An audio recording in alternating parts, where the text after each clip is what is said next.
Fujairah port के ऊपर Iran का हमला हुआ है और ऐसे में भारत की कड़ी प्रतिक्रिया आई है, क्योंकि उस हमले में 3 भारतीयों के घायल होने की भी सूचना है। स्ट्रेट ऑफ हॉर्मुज चर्चा में है, आप सभी अब तो इसके विषय विशेषज्ञ हो चुके हैं। स्ट्रेट ऑफ हॉर्मुज पर एक उत्तर की तरफ जहां ईरान है, तो दक्षिण की तरफ ओमान का हिस्सा है, और उस ओमान के जो नीचे वाला हिस्सा है दैट इज यूएई। असल में यूएई को, जो कि यूनाइटेड अरब अमीरात, जो 7 अमीरातों से मिलकर बना हुआ है, उसमें एक हिस्सा जो फारस की खाड़ी की तरफ है और उसका एक हिस्सा यूएई का ओमान की खाड़ी की तरफ है। यानी स्ट्रेट ऑफ हॉर्मुज में ना खुलते हुए ये बाहर की तरफ खुलता है, और ये वाला जो एरिया है इस तरफ है फुजराह पोर्ट, जो कि स्ट्रेट ऑफ हॉर्मुज का बाईपास है, और इसी की वजह से यूएई इन दिनों ऑयल एक्सपोर्ट कर रहा है। स्ट्रेट ऑफ हॉर्मुज की जगह इसका इस्तेमाल हो रहा है।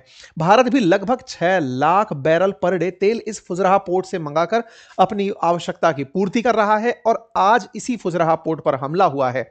इस हमले के साथ साथ कहानी निकलती है कि अमेरिका ने बदले की कार्रवाई करते हुए ईरान की 4 फास्ट बोट्स को डुबो दिया है। यह हमला इस फुजराह करके जो जगह है इस पोर्ट के ऊपर हुआ है।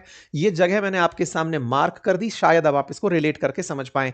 यानी कि स्ट्रेट ऑफ हॉर्मुज से अगर कोई जहाज नहीं आ पा रहा, तो यूएई ने असल में स्ट्रेट ऑफ हॉर्मुज का ही विकल्प इसे बनाया हुआ था, और इस पोर्ट के माध्यम से ही यूएई का बहुत सारा तेल इसको क्रॉस करते हुए यहां पर पहुंचता था। इस जगह की तस्वीर अगर एरियल व्यू से देखी जाए गूगल मैप के माध्यम से, तो यहां पर बहुत सारे आपको फुजरा रिफाइनरी के नाम पर बहुत सारे ऐसे ऑयल के छोटे छोटे से टैंकर्स दिखाई दे जाएंगे, जो कि जूम इन करने पर बहुत बड़े ऑयल टैंकर्स के रूप में दिखाई देंगे। यहां पर कल शाम को यह हमला हुआ, जिसकी तस्वीरें आपके सामने कुछ इस तरह से निकल कर आ रही हैं। कल भारत के अंदर विधानसभा चुनावों के चलते बहुत सारी जगहों पर न्यूज कवरेज में इसको जगह नहीं मिल पाई। आज हमने आपके सामने इस खबर को इसलिए रखा है क्योंकि अगर यह जगह प्रभावित हुई, तो भारत के पास स्ट्रेट ऑफ हॉर्मुज बंद होने के बाद यूएई से जो तेल आ रहा था, अब वो भी प्रभावित होने लगेगा, क्योंकि इस जगह की ये तस्वीरें निश्चित ही भारत की ऑयल सप्लाई को बाधित कर सकती हैं। यहां पर जो ये हमला हुआ, इसके लिए कई ballistic missile, cruise missile, drone हमले किए गए थे, लेकिन यहां पर तैनात जो सुरक्षा सिस्टम था उसने इन हमलों को कुछ तो नाकाम किया, लेकिन उसके बावजूद भी ईरान की तरफ से दागी गई ड्रोन्स ने यहां पर इस तरह के हालात पैदा कर दिए हैं। इतनी बड़ी संख्या में यहां पर मतलब जहाज तेल ले जाने के लिए खड़े हैं, बड़ी संख्या में ऑयल कंटेनर डिपो के रूप में यहां पर बहुत सारे ऑयल टर्मिनल्स बने हुए हैं। ऐसे में इस तरह की घटना होना दुनिया के लिए एक चिंता का सबब है। जब यह सूचना यूएई की तरफ से बाहर आई, तो उसके बाद में मार्क कार्नी यानी कि कनाडा की तरफ से यूएई के समर्थन में और ईरान के विरोध में ट्वीट किया गया, यानी कि सोशल मीडिया पर प्रतिक्रिया दी गई। ऐसे ही जर्मनी की तरफ से यूएई के समर्थन में प्रतिक्रिया दी गई, ऐसे ही ईयू की तरफ से प्रतिक्रिया दी गई, इमानुएल मैक्रोन की तरफ से, फ्रांस की तरफ से प्रतिक्रिया। कुल मिलाकर बात यह है कि दुनिया भर के देश तुरंत प्रभाव से यूएई के साथ कनेक्ट हो गए। इवन पाकिस्तान ने भी यूएई के समर्थन में कहा कि यह जो हुआ है हमला, यह गलत है। यूएई के ऊपर यह जो हमला हुआ है इसको इन्होंने अपनी तरफ से कंडेम किया, और भारत ने भी इस पर कड़ी प्रतिक्रिया दी, और भारत ने कहा कि वो ऐसे समय पर यूएई के साथ खड़ा है, और इस घटना को, मतलब जिस तरह की स्थितियां गल्फ में बनी हुई हैं, इनका पीसफुल रेजोल्यूशन चाहता है।